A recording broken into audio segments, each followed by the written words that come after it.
Hello again, and welcome to the Just Don't Lose the Money podcast with Sam Lang at Rubino and Lang Wealth Partners. My name is Randy Cook, and we're here each week to sit down and talk to you about some of the things that you might be up against when it comes to planning for retirement. After all, Sam, you've been helping people for over 30 years doing just that, and we had a radio show for a very long time, and now people can look at our smiling faces and your beautiful suits here. There's a reason why we had a face for radio for so long, right? But, it's all about the information, and that's what we want to make sure people have. And when people come into retirement, you tell me all the time, people have been good savers. Where have they saved their money? Usually it's a 401k. And there's a big question there. What do we do with this 401k once we get into retirement? It's a place to put money. Then what? So we got to figure this out. Exactly. Then what? It's a huge question, because I think in today's world, you're seeing more and more people, maybe companies getting downsized, or hopefully you're not working for the government, but if you are, maybe you got that slip that says you're not coming back to work tomorrow, or at least gave you a choice. And all of a sudden now you have this 401k, which in our practice, we probably see, 80 to 90% of a client's net worth is in their 401k plans, because that's how we've been sort of trained and taught to save, have that deducted from your paycheck every other week. And, that's your nest egg for retirement. So at that stage, you have to make some really important decisions. And I thought what we would do, Randy, is focus this show on when you do reach that point, you have this 401k with a decent sized number, and the do's and don'ts of what your choices are, and how not to make sure you don't make any mistakes so you don't lose any money doing it. There you go. So let's talk about this a little bit. I mean, the first thing is, I've been packing that money in there forever. Why not just leave it in there and use it as I need it? There's ups and downs to all that, isn't there? Sure. There's pros and cons to every decision you make, and leaving it alone in your former employer's plan, well, that's probably the easiest thing to do. You're probably used to the website. You've been going on it, every other day for 10 years, tracking your investments. You know how to take a loan out. The investment choices you need to reallocate, so you're familiar with that. And that's probably the easiest thing to do. And there's nothing wrong with doing that, because you've probably had that plan for many years now. But now you have some choices, right? So maybe in those years that you've had it, that current employer's plan, maybe the choices are limited. You might have said, hey, you know what? I see interest rates going up. My local bank is offering a 5-year CD at, 5.2%. Well, that doesn't exist in your 401k plan. So you have some downsides in terms of by leaving it there. The fees might be higher than they should be. So maybe you've been paying, maybe there's elsewhere that you can go and pay lower fees. One of the things that you might be shut out on is if you've had any 401k loans while you're employed. Now you're no longer an employee, so you might not have that loan privilege any longer. And then we've also found that they treat current employees and former employees a little bit differently, even though it might be in the same plan. You might say, hey, you know what? I'd like to take out $500 a month. Well, as an employee, maybe you can take out money, but as a former employee, they might say, well, the only way you can take anything out is you're going to take all of it or none of it. So your choices in terms of how you can access your money might be limited. But yeah, that's the easiest thing to do, which is to do nothing and just leave it there. So then as we move on, then now is, we talk about this all the time, is taking that money into your control, rolling the money out and putting it into your own personal IRA, your own account. Yeah. And now there's a lot of steps involved here, and this is where the tripwires are, because there's a lot of rules involved with this, aren't there? There is. It's probably the most common choice. People understand that, and they might have had their own 401k plan, their own IRA. Maybe they had a former employer that they rolled over that 401k. Might have been a small one, but now they have a self-directed IRA. Maybe they're working with an advisor that's helping them with that IRA. So really, at the end of the day, if you roll it over to an IRA, which is your own individual retirement account, the world is your oyster, as they say, right? You have plenty of choices. You can do anything you want. You can go to the local bank and say, hey, you know what? I actually want that 5.2% 5-year CD. And you can do that, whereas you couldn't have done that by leaving it in your former 401k. You have investment choices. You have a lot more. Maybe you can find choices that have very low fees where you weren't able to in previously in that 401k. But there's really the right way and the wrong way of doing. The right way is what we call a direct rollover. So that the money that you have at ABC Corp 401k goes to your IRA. It might be at Fidelity, it might be at Vanguard, but you actually don't touch that money. Okay. Sometimes people are not specific about that, and they'll end up doing what is called an indirect rollover. So you get the check payable to, in my case, Sam Lang, and then I turn around and I put it in the IRA that I already have set up at Fidelity. The problem there is they mandate withholding taxes 20%. So you're not getting all of your money at once, even though you might not owe any taxes. But with an indirect rollover, also you have a 60-day rule, Randy, which means that you have to be precise, track that, make sure the time from the time it leaves your former employer to your current IRA, it does not exceed 60 days. If it does, guess what? You have to deal with Uncle Sam. Penalties, taxes, there's a laundry list of things that you don't want to have happen if you sort of goof that part up. So they want just to be precise in terms of how you do it. Just put that right on top of your income for that year, and all of a sudden you get a huge tax bill and you didn't intend on that. Yeah.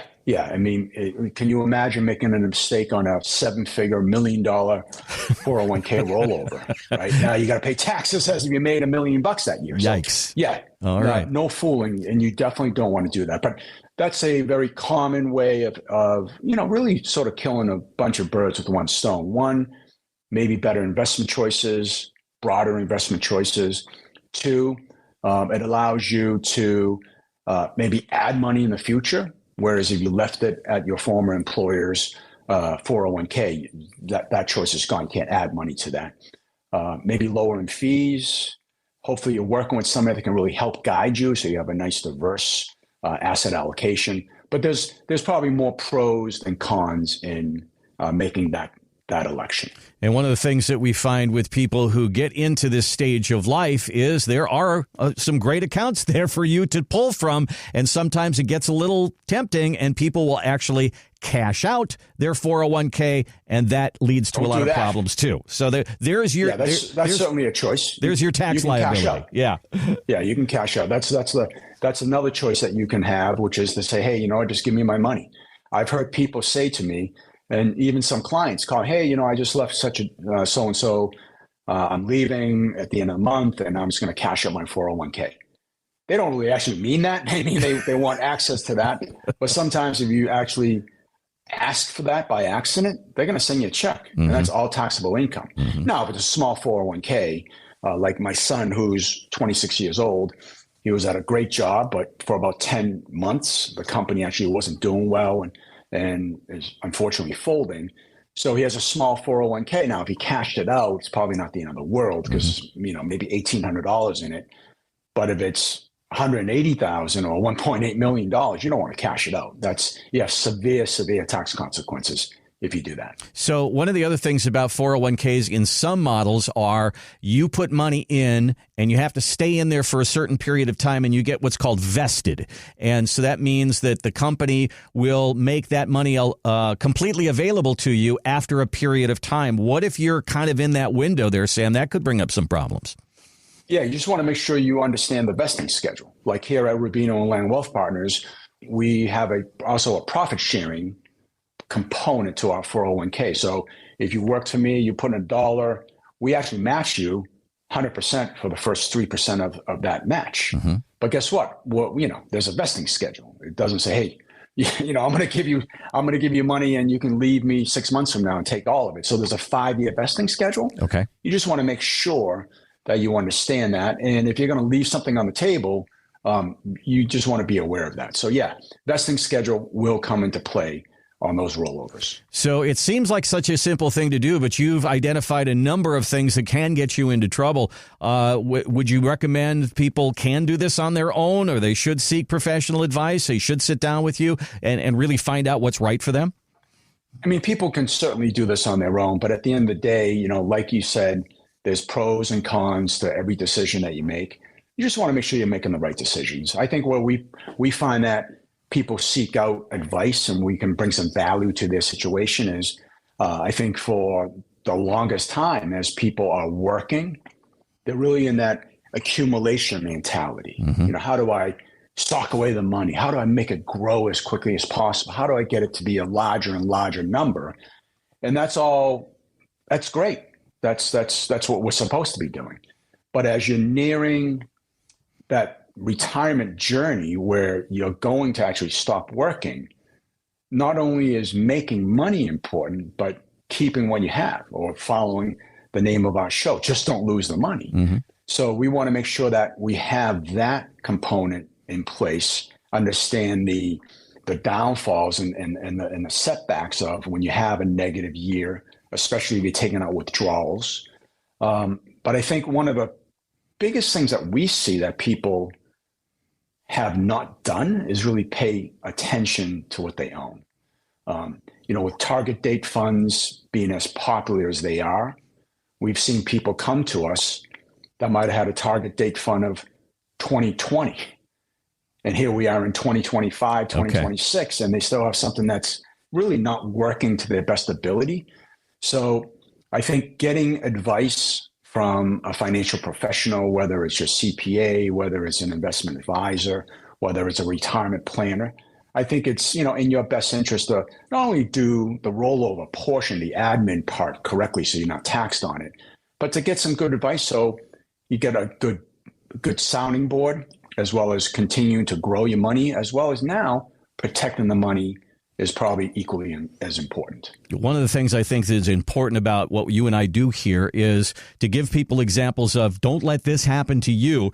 And I got one story for you here. I mean, that money, when you get up, $500,000, $700,000, $1 million in a 401k, and you get to retirement and you see that beach house and you go, well, there's the money. I heard a story just like that. Lady had $500,000 in her 401k, found a $300,000 beach house, decided that's where it's going to come from because that's my biggest account. She grabbed it. She spent $300,000 and the next year got a tax bill for $75,000 because, that just gets added right onto your income. And then she didn't have any place to get the 75. So what did she do? She went right back into the 401k and the same thing happened again. So and the next thing you know, that $500,000 401k is no longer. It's gone. Exactly. And at least have somebody to talk to. Yeah. To give you some sound advice as to, hey, it's a great move, or let's pump the brakes a little bit. Probably not a good idea. Let me walk you through why that's not a good idea.